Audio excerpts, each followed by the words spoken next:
Hello, everyone. Welcome to my presentation. My name is Chad Melton, and I'm a PhD student in data science and engineering with the Bredesen Center at the University of Tennessee in Knoxville. This research was conducted under the guidance of my advisor, Arash Shaban-Najad. Arash is located at the University of Tennessee Health Science Center, along with my other two co-authors here, Olafunto Olasanya and Narimana Mar. I'd like to say thank you for coming by this presentation, and look forward to meeting you all in the future. Please don't hesitate to reach out if you have any questions regarding this work. And with that, I'll go ahead and jump into the presentation. Today, I'm going to be speaking to you all about the sentiment analysis of COVID vaccine related material on some social media posts. So COVID-19, the pandemic's fueled the most rapid vaccine development and distribution in history. However, the spread of misinformation has played a significant role in vaccine hesitancy and creating low vaccination rates, eventually yielding further infections and, sadly, untimely deaths.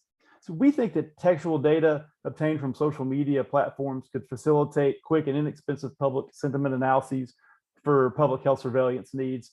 And we also think that results such as the ones we'll present here today could be used to help develop digital intervention tools or plan appropriate public health messaging, as well as influence public policy. So back in the spring, a couple of polls that I saw suggested that COVID-19 vaccine sentiment had increased in the states recently. And so one in particular was the Pew Research Institute that had showed this increase. So I wanted to see if the text and sentiment reflected in social media would agree with some of the polling that had been conducted in the states recently. So I also, just as an exploratory type of venture, I wanted to see what some of these communities were speaking about. I wanted to get an idea of what they were thinking. And so I did expect I would see some evidence of vaccine hesitancy, especially, I was thinking I would see a lot of conspiracy theories and outlandish kind of fears. So moving on to my methodologies, if you like flowcharts, here's one on the right that outlines the process that I underwent with conducting this research. So overall, I conducted sentiment analysis and latent Dirichlet allocation topic modeling on text data collected from 13 different Reddit communities or subreddits. The data, I wanted discussions that were focusing on COVID vaccines, and the dates I found to be important were December 1st, 2020 to May 16th. And so the sentiment analysis gave me a report of polarity, so how positive or negative a speech was, as well as subjectivity of the text, so either being highly factual or direct or highly embellished. And if you're unaware of latent Dirichlet allocation, it's a really powerful algorithm that I think lends itself to detecting latent topics in large bodies of text. It's not anything really new. It's been used a lot in industry as well as in academic research. And so I thought it would be a really great tool to employ on these data here. So let's talk about data for just a second. I originally harvested about 18,000 posts from these 13 subreddits here. And you can see these listed in parentheses. A couple of these don't exist anymore. For example, COVID vaccine was merged into COVID vaccinated, and no new normal was actually taken off of Reddit because of some community violations that I do not know exactly what they were, but did not fly with Reddit. So after I queried these data for posts just specifically related to vaccination, and I was left with about 11,641 posts from approximately 8,200 authors. And I chose these communities because a lot of social media communities have rules and can end up creating somewhat like an echo chamber in their postings and the ideas that fluctuate. So I thought that amalgamating some different subreddits would help to combat that idea, and so maybe give us a non-biased data set, or a less biased data set, I should say. And also with the high community member count here, 4.9 million, I thought this would be a great way to do it. I was also excited to see that this data set had approximately 600,000 people who had participated in the upvoting or downvoting system. So that was also another reason for using this, was a high interactive count. So moving on to some results. So this was the sentiment analysis, or the first part of it. This plot here shows polarity versus time. And so -1 would be the highly negative word, and +1 would be a very positive word. And so as you can see, the majority of these posts are around 57, or an average of 57%. And the size of the circles actually reflect the number of votes that a certain post would have had. So the large circles would, could have had 10,000 votes, and the tiny specks may have had 0 or very few.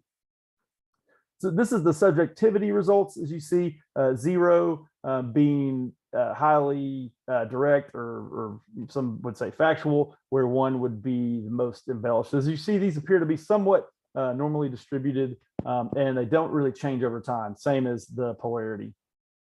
So talking about topic modeling for a little bit, you can see here, these are on this plot here. It's actually an interactive plot, and you can play with this if you go to this GitHub repository. These are all interactive, so I suggest doing that. But this gives a brief idea of what some of these discussions were. When you make a topic model, you have to consider the optimal number of topics that the algorithm will choose on. This is similar to a k-means algorithm, in a way where the user should know some idea of the data before you choose the amount of topics. So to do this, we use a coherence calculation. This is similar to the elbow method in k-means, again, if you're familiar with that. And so this coherence calculation suggested that 5 topics were optimal. After some qualitative inspection of that, that seemed coherent and logical to me, to my qualitative eyes. So I agreed with this value. So the topics that were really included here were mainly involved in discussion of the vaccines, safety concerns, efficacy, and then side effects to varying degrees. So I wanted to look at this a little closer, so I went and checked out each on a month-to-month basis, and I found that these agreed with the overall analysis, that the topics as well as sentiment appeared somewhat static over time. And again, my qualitative inspection agreed with this. And so this link here goes to a large plot that has a month-to-month plots for a variety of things. I suggest you check it out. I think it's really insightful, and I wish I could have included it in this presentation, but it was too much, and it's too big of a file, I think, to put on here. So check it out if you're interested in it, if you want to see the month-to-month plots. So discussion and conclusions. The sentiment was overall positive regarding discussions about the COVID-19 vaccines or experiences with taking these vaccines.